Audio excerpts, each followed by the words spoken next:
Daily bread Bible facts. అసలు సూర్యుని ధరించుకున్న స్త్రీ ఎవరు? 7 తలలు 10 కొమ్ములు గల ఎర్రని ఘటసర్పము ఎవరు?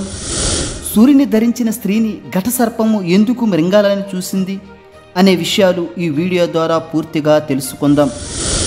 ప్రకటన గ్రంథం చదివినటువంటి చాలామంది భక్తులు ప్రకటన గ్రంథంలో భవిష్యత్తు గురించి రాకడ వాక్యాలు మాత్రమే వ్రాయబడ్డాయి అనుకుంటారు. కానీ భవిష్యత్తు గురించి మాత్రమే కాకుండా జరిగిపోయిన విషయాలు కూడా ప్రకటన గ్రంథంలో ప్రస్తావించబడ్డాయి.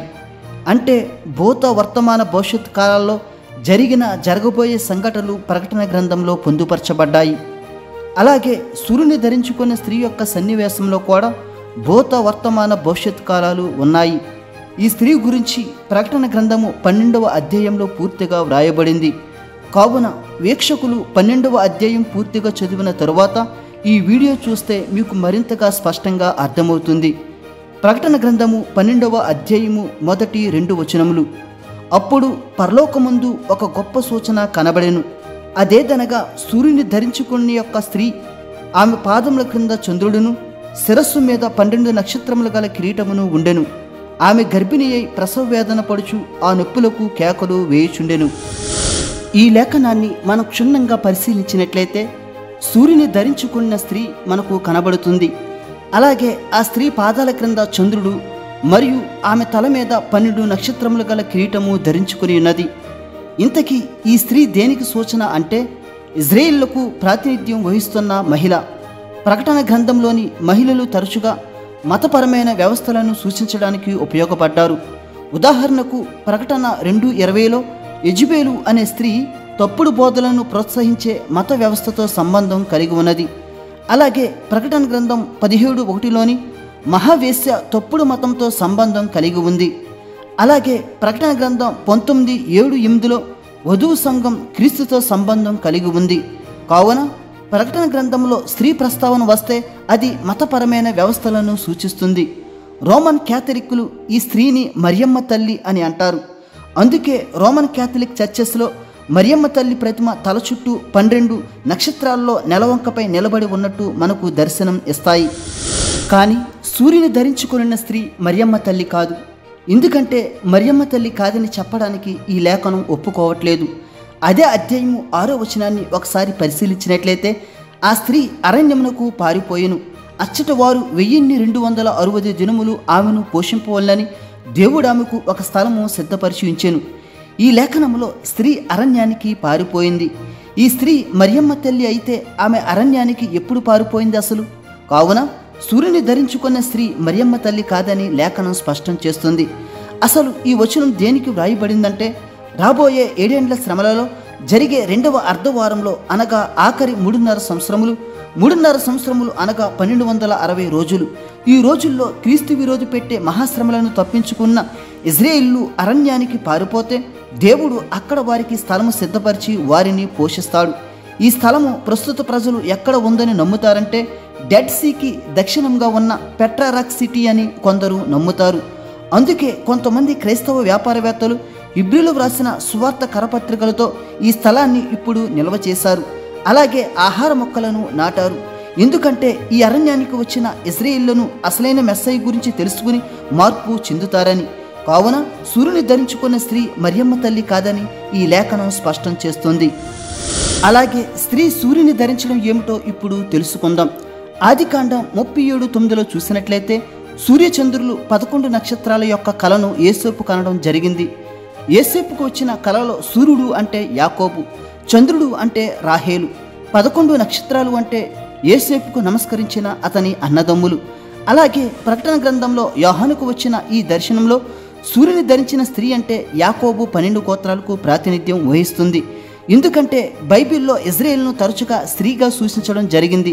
వాటి లేఖనాలను పరిశీలిస్తే యెషయా గ్రంథము 54వ అధ్యాయము 1-6 వచనములు, ఇర్మియా గ్రంథము 3వ అధ్యాయము 20వ వచనం, యెహెజ్కేలు 16వ అధ్యాయము 8-14 వచనములు, హోషేయ గ్రంథము 2వ అధ్యాయము 19-20 వచనములు. ఈ లేఖనాల్లో ఇజ్రాయేలును స్త్రీతో పోల్చడం జరిగింది. కావున సూర్యుని ధరించుకునే స్త్రీ ఇజ్రాయేలును సూచిస్తుంది.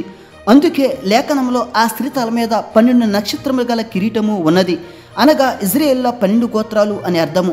అలాగే లేఖనంలో ఆమె గర్భిణియే ప్రసవ వేదన పడుచు ఆ నొప్పులకు కేకలు వేయుచుండెను అని వ్రాయబడింది.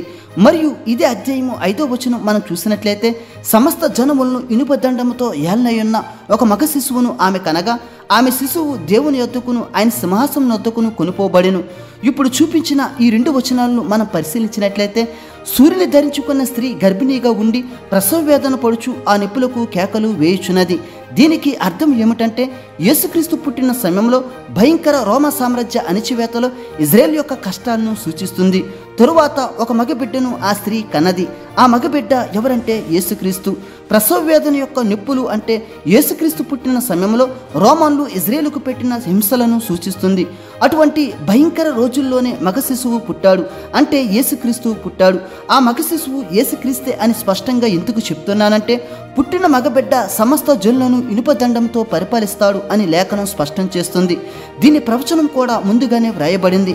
కీర్తనలు 2వ అధ్యాయము 9వ వచనం, ఇనుప దండముతో నీవు వారిని నలుగొట్టెదవు, కొండను పగలగొట్టినట్టు వారిని ముక్క చెక్కలుగా పగలగొట్టెదవు. ఈ లేఖనంలో ఇనుప దండంతో పగలగొట్టేవాడు యేసుక్రీస్తు మాత్రమే. ఇదే విషయాన్ని మరొక లేఖనం కూడా స్పష్టం చేస్తుంది. ప్రకటన గ్రంథము 19వ అధ్యాయము 15వ వచనం, ఆయన ఇనుప దండముతో వారిని ఏలును, ఆయనే సర్వాధికారియగు దేవుని తీక్షణమైన ఉగ్రత అను మద్యపు తొట్టి త్రొక్కును. ఈ లేఖనములో ఆయన ఇనుప దండంతో వారిని ఏలును అని వ్రాయబడింది. ఆయన అంటే సర్వాధికారి, సర్వాధికారి అంటే యేసుక్రీస్తు అని అర్థము. కావున సూర్యుని ధరించుకున్న స్త్రీ కనిన మగబిడ్డ యేసుక్రీస్తు అని లేఖనాలు స్పష్టం చేస్తున్నాయి. అలాగని సూర్యుని ధరించుకున్న స్త్రీ మరియమ్మ తల్లి కాదని మనం లోగడ నేర్చుకున్నాం. స్త్రీ కేవలం ఇజ్రాయేలుకు ప్రాతినిధ్యం వహిస్తుంది. ఆ తరువాత యోహానుకు మరొక సూచన కనబడింది. అదే అధ్యాయము 3వ వచనం, అంతటా పరలోకమందు ఇంకొక సూచన కనబడెను. ఇదిగో ఎర్రని మహాఘట సర్పము, దానికి 7 తలలను 10 కొమ్ములను ఉండెను, దాని తలల మీద 7 కిరీటములు ఉండెను. ఈ లేఖనాన్ని మనం క్షుణ్ణంగా పరిశీలించినట్లయితే ఎర్రని ఘట సర్పము మనకు కనిపిస్తుంది. ఈ ఘట సర్పము సాతానును సూచిస్తుంది. ఎర్రని అని ఎందుకు వ్రాయబడింది అంటే ఈ వర్ణన భీకర శక్తిని, హంతక స్వభావాన్ని మరియు చెడు స్వభావాన్ని సూచిస్తుంది. ఇప్పుడు ఈ ఎర్రని ఘట సర్పమునకు 7 తలలు 10 కొమ్ములు ఉన్నాయి. ఆ 7 తలల మీద 7 కిరీటాలు ఉన్నాయి. ఇందులో 10 కొమ్ములు 10 రాజ్యాధికారాలను సూచిస్తాయి. ఇది అంత్యకాలంలో జరుగును. దానియేలు 7:8లో చెప్పినట్లుగా 10 రాజ్యాల కూటములో నుండి ఒక చిన్న కొమ్ము మొలిచి ఆ 10 రాజ్యాల్లో చిన్న కొమ్ము ద్వారా 3 రాజ్యాలు పెరికివేయబడతాయి. ఇక్కడ చిన్న కొమ్ము క్రీస్తు విరోధిని సూచిస్తుంది. ఇతడు సిరియా పరిసర ప్రాంతాల నుంచి వస్తాడని లోగడ ఒక వీడియోలో నేర్చుకున్నాం.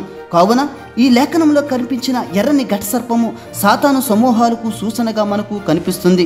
ఆ తరువాత ఏం జరిగిందంటే అదే అధ్యాయము 4వ వచనం, దాని తోక ఆకాశ నక్షత్రములలో 3వ భాగం నిడిచి వాటిని భూమి మీద పడవేశను.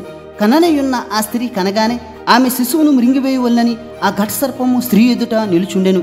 ఈ లేఖనాన్ని మనం క్షుణ్ణంగా పరిశీలించినట్లయితే సూర్యుని ధరించిన స్త్రీ కనిన మగబిడ్డను మృంగివేయవల్లని ఘట సర్పము ప్రయత్నం చేస్తుంది.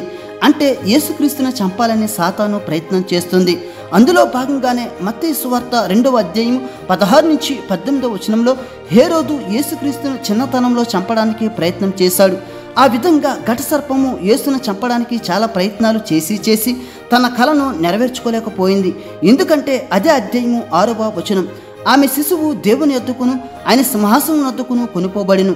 ఆ ఘట సర్పము మగ శిశువును చంపాలని చూసింది, కానీ ఆ శిశువు దేవుని సింహాసనం యొద్దకు కొనుపోబడ్డాడు. అంటే యేసుక్రీస్తు ఆరోహణమయ్యాడని అర్థం. ఆ తరువాత ఏం జరుగుతుందంటే అదే అధ్యాయము 15-16 వచనములు, కావున ఆ స్త్రీ ప్రవాహములకు కొట్టుకొని పోవాలని ఆ సర్పము తన నోటు నుండి నీళ్లు నదీ ప్రవాహముగా ఆమె వెనుక వెలగ్రెక్కని గాని భూమి ఆ స్త్రీకి సహకారి తన నోరు తెరచి ఆ ఘట సర్పము తన నోటు నుండి గ్రెక్కిన ప్రవాహమును మృంగివేసెను. ఈ లేఖనాన్ని మనం క్షుణ్ణంగా పరిశీలించినట్లయితే సూర్యుని ధరించుకున్న స్త్రీ నదీ ప్రవాహానికి కొట్టుకుని పోవాలని సాతాను తన నోటు నుండి నదీ ప్రవాహాన్ని విడుదల చేసింది. కానీ సూర్యుని ధరించుకున్న స్త్రీ మాత్రం ఆ నదీ ప్రవాహానికి కొట్టుకుపోలేదు. అంటే అంత్యకాలంలో ఇజ్రాయేలును నాశనం చేయాలని సాతాను ప్రయత్నం చేస్తాది, కానీ దేవుడు వారిని రక్షిస్తాడు. ఇదే విషయాన్ని లేఖనం కూడా స్పష్టం చేస్తుంది. యెషయా గ్రంథము 59వ అధ్యాయము 19వ వచనం, యెహోవా పుట్టించు గాలికి కొట్టుకుని పోవు ప్రవాహ జర్ముల వలె ఆయన వచ్చును. ఈ లేఖనం ప్రకారం శత్రువులు వరదలో వచ్చినప్పుడు ప్రభు ఆత్మ వారికి వ్యతిరేకంగా ప్రవాహ జలముల వలె పనిచేస్తుంది. ఈ విధంగా అంత్యకాలంలో ఇజ్రాయేలుకు దేవుడు అంతిమ రక్షణను అనుగ్రహిస్తాడు. ఆ తరువాత ఏం జరుగుతుందంటే అదే అధ్యాయము చివరి వచనం. అందుచేత ఆ ఘట సర్పము ఆగ్రహము తెచ్చుకుని దేవుని ఆజ్ఞలు గైకొనుచు యేసును గూర్చి సాక్ష్యమిచ్చుచు ఉన్నవారైన ఆమె సంతానంలో శేషించిన వారితో యుద్ధము చేయుటకై బయలువెడలి సముద్ర తీరమున నిలిచెను. ఈ లేఖనాన్ని మనం క్షుణ్ణంగా పరిశీలించినట్లయితే మెస్సయ్యను అంగీకరించిన అన్యజనులను మిగిలిన శేషంతో యుద్ధం చేయడానికి ఘట సర్పము మహాకోపం కలిగి ఉంటుంది. అందువలన సాతాను క్రైస్తవులను అంత్యకాలంలో మహాశ్రమలకు హింసలకు గురి చేస్తుంది. కానీ యేసుక్రీస్తు స్వయంగా భూమి మీదకు వచ్చి ఇజ్రాయేలులో మిగిలిన శేషాన్ని రక్షించుటకు సాతాను సమూహాలతో యుద్ధం చేస్తాడు. అందులో భాగంగానే క్రీస్తు విరోధిని అబద్ధ ప్రవక్తను అగ్నిగుండంలో పడవేస్తాడు. ఆ తరువాత సాతానును 1000 ఏండ్లు చెరసాల్లో బంధిస్తాడు. ఇది 7 ఏండ్ల శ్రమలకు 1000 ఏండ్ల పాలనకు మధ్య జరుగును. ఇంతటితో ఈ దర్శనం ముగించబడింది. దేవుడు మిమ్ములను మీ కుటుంబములను దీవించును గాక. ఆమేన్.